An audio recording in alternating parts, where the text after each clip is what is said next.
My name is Natalie Rockwell, and I'm 30 years old. I'm a licensed psychologist and primarily worked as an online counselor from home. My husband, Andrew Muka, is also 30. He works for a rather large pharmaceutical company. Andrew and I met through work and have been married for 4 years. 2 years ago, Andrew pleaded with me to remodel his childhood home so that we could live there with his mother, Hannah. He had been quite the mama's boy, insisting on living with her since she'd been down since losing her husband 4 years ago. Ignoring my wishes, Andrew started the remodeling. Living with Hannah wasn't easy, and I endured her mistreatment. During these tough times, I discovered that Andrew had a mistress. And she was pregnant. I had no choice but to initiate a divorce. With the revelation of my husband's mistress's pregnancy, I decided to leave the house. I laid out my condition: I'm taking everything I bought with me, is that okay? I laid out my condition. I'm taking everything I bought with me, is that okay? Sure, take it all. I don't want your used stuff anyway. So, I did just that, taking all the furniture and appliances I had purchased. When the moving preparations were done, Andrew and Hannah came to see. They were met with a completely empty space. The amount I had spent on those items was far beyond what Andrew, who was just a downhill employee at his company, could afford. If you're upset, buy your own stuff with your own money. It's hard to believe that in just 4 years, our marriage had come to this. I want to unravel this story. Thanks for your hard work, Mr. Muka. I used to say to Andrew when he delivered medicine to the psychiatric clinic where I worked. Oh, it's no big deal, it's my job. Isn't it hard to travel by car in this heat wave? Is the inside of the car air-conditioned? I always asked about his day and his car. I wanted to make small talk with him. My old car barely runs when the AC is on. We enjoyed these light conversations until I heard he was being reassigned. I realized I wouldn't see Andrew much anymore. I boldly asked, how about a get-together to unwind, Mr. Muka? That courage eventually led to our marriage.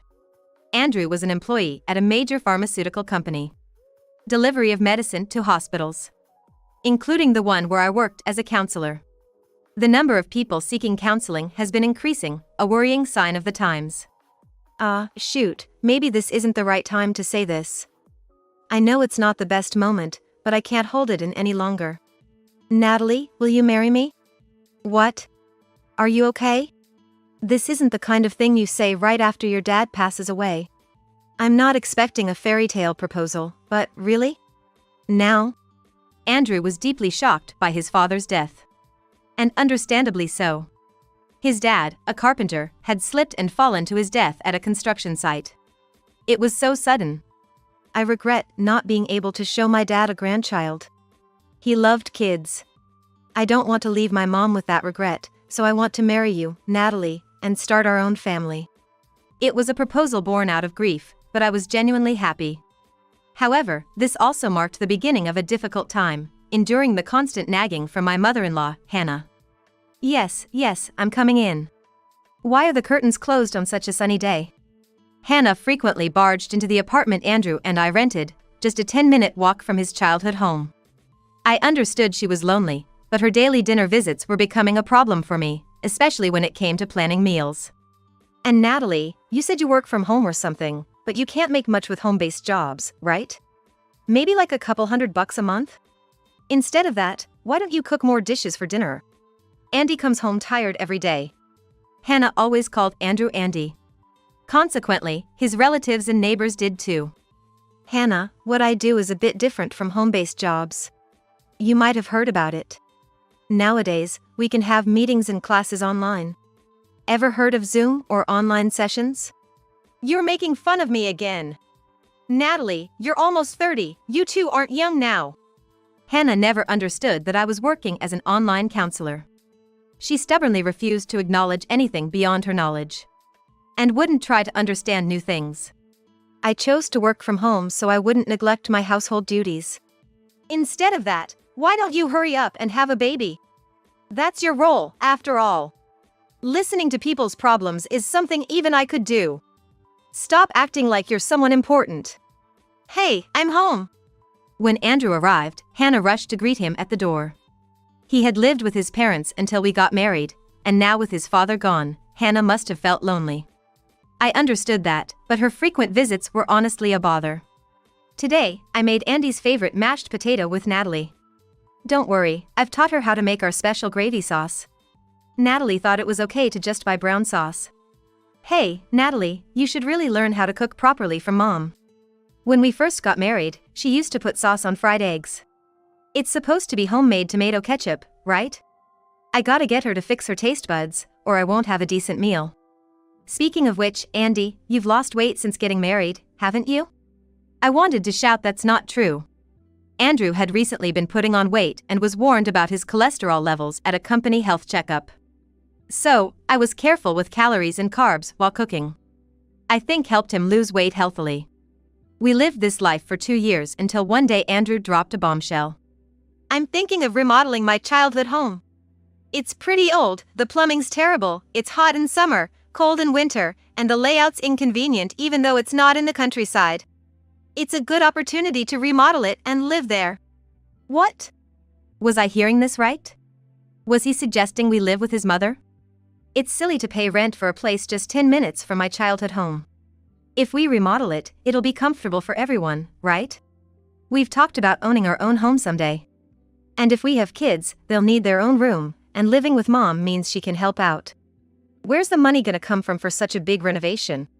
It's gonna cost a lot to remodel the entire family home, right? Andrew, you're gonna keep paying the loan, correct? There's some inheritance left by my dad, so I'll use that for the down payment. The monthly loan payments will be within my budget. Probably until I'm 65. Is that really okay? Ever since marrying me, I've been surprised at how low Andrew's salary is. I was making much more when I was counseling at the psychiatric clinic. We'll make it work. Okay then, that's fine. If that's the case, I have one condition. I need a workspace for my job. Online counseling? You just need a laptop for that, right? I deal with personal information, so I absolutely need a focused environment. Hannah and Andrew might not understand counseling, but it's a very sensitive job. People come to me desperate to get out of their situations, counting on me as their last hope. I can't do this with a half-hearted attitude. It kind of sounds like fortune-telling, doesn't it? Counseling and fortune-telling are completely different. Okay, I get it. I'll talk to the architect. And so, Andrew's childhood home was remodeled and transformed. A few weeks before the renovation was complete, Andrew suddenly remembered something. Hey, we'll need new furniture and appliances suitable for the new house. I'll leave that to Natalie, who has great taste. What? That's not fair. That's like a last-minute surprise. I wasn't told about this. He must have planned from the beginning to have me cover the cost of furniture and appliances. His afterthought manner made me want to exclaim, "Can't you act more skillful?" The Muka family has poured everything we have into this renovation. Natalie, you're going to live here for a long time too, so it wouldn't hurt to share the burden. To be honest, you earn way more than me. I guess there's a sense of inferiority and embarrassment for a husband to earn less than his wife. The house is nearly complete, so I can't really say no. If I look at it positively, I can choose the furniture and appliances to my liking. So, the new house was completed. What a stark-looking house. I went for a black and white theme. Simple and nice, I thought. Anyway, it'll probably be filled with Hannah's stuff soon. Hannah struggles with tidying up and can't seem to throw anything away. One wrong step, and this place could turn into a hoarder's house. Natalie and I just don't see eye to eye. I would have preferred a warmer, wood-centric design. This is just not comfortable. You'll get used to it as you live here. Is dinner ready yet? Andy's been coming home early lately. If dinner's not ready by 7, we won't make it. You're just leisurely looking at your computer. After making us set up a whole office for you, who do you think you are? If I don't work, this house would fall apart. I wish I could just say that and clear the air. Hannah doesn't know that Andrew's salary isn't coming in. He's been making excuses, saying it's just delayed, but I think something's definitely wrong. I'm just too scared to ask. Hey, Natalie, maybe you should see a doctor. What's she talking about? Because it's been 4 years since you got married and still no kids. That's odd. I've got a referral to a fertility specialist.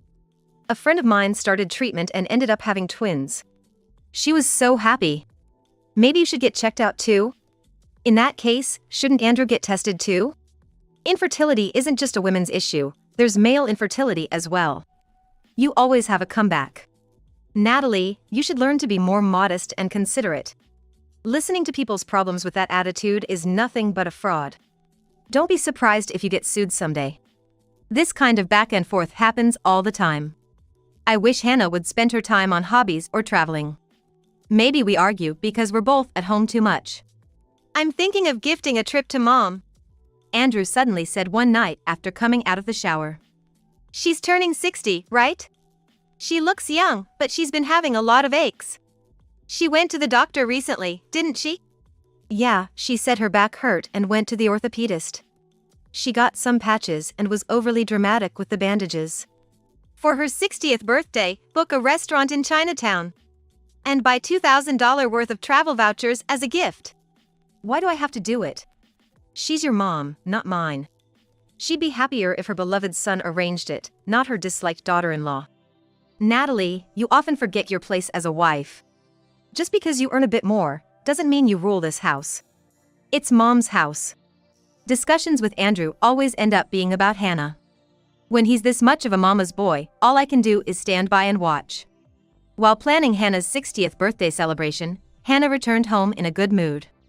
She had been out visiting neighbors for tea for about 6 hours. Should I cook dinner today? She seemed to have had a good day. So simple and predictable. Hannah started preparing a pot dish, waiting for Andrew to come home. Andrew, don't be surprised. Mirabelle came back home, Hannah excitedly announced as Andrew walked in. At the dinner table, she started sharing news with Andrew, ignoring the pot dish. So I ended up taking care of it. Mirabelle's back? Has it been 5 or 6 years since she got married? She was only 22 back then. Hasn't she visited since? Well, everyone was against Mirabelle's marriage. She eloped, you know. And now, she's come back with her 3-year-old son, who's just adorable. Mirabelle's a mom? Wow, I can't imagine that. So, why did she come back? Did her parents forgive her? Actually, she got divorced. She must have been desperate to come back to her parents' house. But she was still the same bright and cheerful Mirabelle, looking even more beautiful. So, she's staying at her parents' for a while? I'd like to meet her. I told her to bring her son over tomorrow. Mirabelle wants to meet you, Andrew's wife. Honestly, I thought, what a hassle. I have to be friendly in a house full of strangers' memories and make nice with the neighbors. Mirabelle is my childhood friend from the neighborhood. Andrew explained it to me, at least. The next day, Mirabelle really did come over with her 3-year-old son, Ken. She looked at me intently and smiled meaningfully. Natalie, can you play with Ken for a bit? Hannah and Mirabelle left me to entertain Ken while they chatted away. It was quite a task keeping up with the energetic Ken. He ran around the house, got bored with his toys, and even made graffiti on a brand new white wall, much to his delight. I still can't believe Mirabelle is a mom, especially considering she used to be such a crybaby. Stop it, Andy, you're living in the past. Mirabelle and her son Ken were, of course, having dinner at our place. The meal I had prepared. If you ask me, I'm surprised you got married, Andy. You never seemed interested in marriage, right? So, you must have really fallen for your wife. Well, yeah, part of it was to reassure Mom. I wanted to give her some peace of mind, especially after Dad passed away and we were both feeling down. I thought getting married and maybe having kids would add some joy to the family. Andrew never had talked this much with me, but with Mirabelle, their conversation seemed endless, lasting late into the night. I ended up babysitting Ken. From that day on, Mirabelle started coming over frequently. Always leaving Ken with me. And I still have my counseling work to do. I'm sorry, but I can't constantly watch Ken. I have work too. And please, don't let him into my room when I'm working. Running around and yelling, or opening doors unannounced, it's disruptive to my work since it's based on patient confidentiality. Counseling must be profitable, right? I heard you charge over $200 per hour. Sounds like a ripoff to me. I mean, just 5 sessions a day and you're making $1,000. What a business. College graduates really are different. Mirabelle said snidely. She had only just met me, but with Hannah completely on her side, she was already giving me a hard time. "Hey, Andy, can we go to the aquarium on your next day off?" Ken really wants to go. "Sure, Ken's fond of me." Gradually, Andrew started spending more time with Mirabelle and Ken. Initially, the three of us would go out together, but recently, he's been leaving Ken with me and going out with Mirabelle. Isn't it like infidelity for a husband to go out so openly with a childhood friend, leaving his wife behind? "It's fine if you go out with Mirabelle, but please take Ken with you." I compromised to this extent. "You know I work from home, right? Kids running around and shouting or bursting into the room disrupt my work. It's a patient-first job. You always use your job as an excuse. If it's so troublesome, why don't you quit? There's no need to work from home. A home isn't a workplace. If the family is such a nuisance, why not work outside?" "Really? You're okay with me working outside? You're the one who said you wanted me home all the time, to balance housework and a work-from-home job. I've never slacked on the housework and I'm managing my job well." "Enough. Mirabelle wouldn't nag about these little things. She's working hard raising her child, so it's only right we help her." "Really, Natalie, you're so narrow-minded and cold." By this time, Mirabelle had practically taken over the Muka household. Simultaneously, Andrew and Mirabelle were rapidly becoming closer. One day, I overheard a conversation between Andrew and Mirabelle. That confirmed they were involved in an affair. "Andy, you've always been my hero since we were kids. Even now as adults, you're still my hero," Mirabelle said in a sickly sweet voice that she never used in front of me, leaning on Andrew. Andrew, with his doting expression, even seems unclean to me. "You've had it tough, Mirabelle. I can't believe you suffered through domestic violence. It must have been hard." "It was.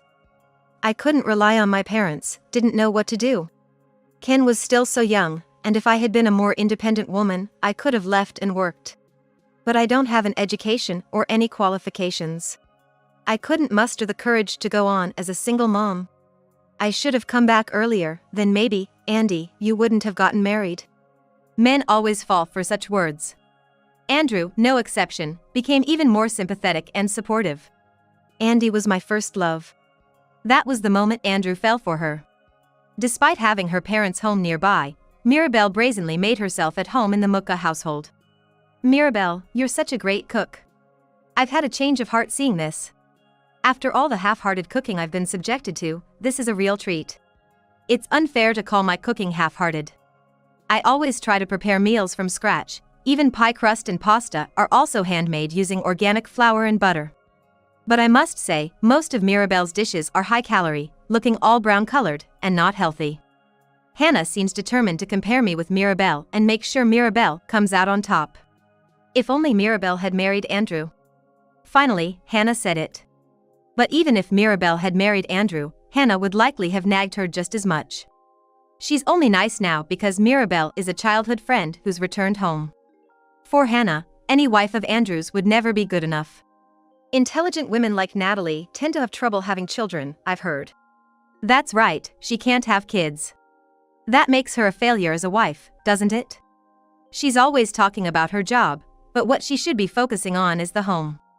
It's only a matter of time before Andrew gets fed up with her. Then Mirabelle, "It's your turn, Hannah," and Mirabelle laughed. "Why am I still in this house, being ridiculed like this?" It's clear that Andrew and Mirabelle's relationship has Hannah's blessing. "I've gathered everyone here today to talk about something important regarding me and Natalie." On this day, Andrew called a meeting with me, Hannah, and Mirabelle. "Mirabelle is pregnant." "Oh my! That's wonderful, Mirabelle. When's the due date? Which obstetrician are you planning to go to? If it's an obstetrician, you should go to the obstetrics where Andrew was born." Hannah was ecstatic. "Natalie, I'm sorry, but that's the situation." Discussing divorce turned out to be surprisingly straightforward. With Mirabelle pregnant, I had no other choice but to consider divorce. "Mirabelle, how many months pregnant are you?" 3 months. "You're quite big for 3 months." The doctor was surprised too. Said it's big for this stage. "We even know it's a boy already." "Natalie, you're being unsightly. You're just jealous of Mirabelle because you can't have children yourself. In the end, you and Andy just weren't compatible in many ways. This is a good opportunity. If not for this, Andy might never have left you. He's too kind, always worrying about hurting you. Ken is already fond of Andy, calling him dad. All that's left is for you, Natalie, to step aside. I promptly went to file the divorce, and the next day divorce was finalized. Andrew filed his marriage to Mirabelle. Quick work. I still had belongings in the house, so I stayed in the Muka household until I found a new place. Mirabelle and Hannah seemed triumphant. Just looking at them irritated me. But I managed to keep my anger in check. After all, I am a licensed psychologist and counselor. But I couldn't help wanting to say one last thing. By the way, can you support them on your salary? What are you saying about money? You always look down on me because you earn a little. That's just like you. But you quit your job, right? Or should I say you were fired? Hannah and Mirabelle looked at Andrew with shocked expressions. What's going on, Andy? I quit the job myself, you know. It was a useless company that couldn't recognize my talents. It was basically a toxic work environment, and leaving was the right decision. But you've been just in a bottom-level section for quite a while, right? Stuck in that hellish situation of having nothing to do all day. Just sitting there, but at least getting minimum wage. You were sidelined at work because of a big mistake, right? And you didn't tell me or your mom because you were embarrassed? That's none of your business. Yeah, you're right. We're divorced now, so it's no longer my concern. But you still want to marry Andrew even in this situation, Mirabelle? Mirabelle didn't answer right away. I wondered if she was regretting her decision. From my perspective, Andrew seems pretty unstable mentally. The whole ordeal at his company might have traumatized him. Mirabelle, I hope you can be understanding and supportive of him. He probably won't be able to work for a while. Just a piece of advice from a professional counselor. That's none of your business. You think so too, Mirabelle? Natalie is just trying to bring Andrew down because she's a sore loser. Natalie, if you've got nothing else to say, why don't you just pack your stuff and leave, even if you don't have another place to go yet? Fine, I'll leave. And I'll take everything I bought with me. This led to the situation I mentioned at the beginning. Andrew, Hannah, and Mirabelle were left in an empty room, looking lost. It'll be fine. Just buy new furniture and appliances, right, Andy? Where's the money going to come from for that? Andrew lashed out at Hannah. Natalie's just being extreme, taking everything. That's typical of her, all or nothing. Say whatever you want. It doesn't matter to me anymore. Just keep playing your happy family. What's that supposed to mean? Are you jealous? It's pathetic to be jealous at 30. Jealous? Not at all.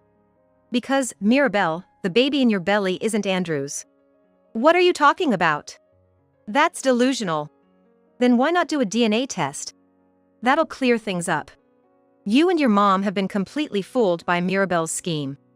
That baby is from her previous husband. She realized she was pregnant after the divorce but didn't want to go back to her abusive ex. She was looking for someone to be the father when she reconnected with Andrew. Easy to manipulate a naive and trusting guy like Andrew. Andrew and Hannah's expressions changed. Mirabelle remained unfazed. But the timing of the pregnancy adds up. It has to be my child, right?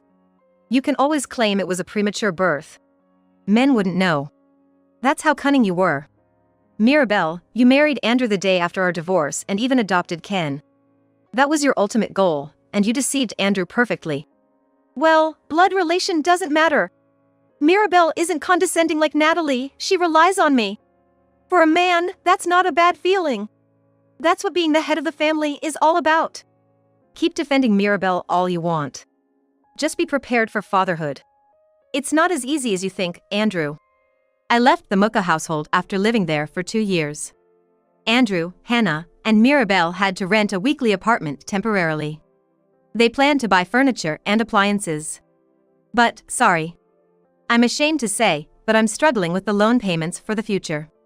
Maybe we should sell the house and use the money to buy a used apartment? Ken is mischievous, and the baby in my belly is a boy too. I don't want a cramped house. And in an apartment, the kids' footsteps might bother the neighbors below. Can't we somehow afford a house? Eventually, they managed to sell the Muka household, but for much less than expected. It wasn't enough to buy a house or even get a loan for a used apartment. So, they moved into a small public housing unit. Andrew, traumatized, struggled to find a new job. Amidst this, Mirabelle gave birth. The small house was filled with noise from Ken running around.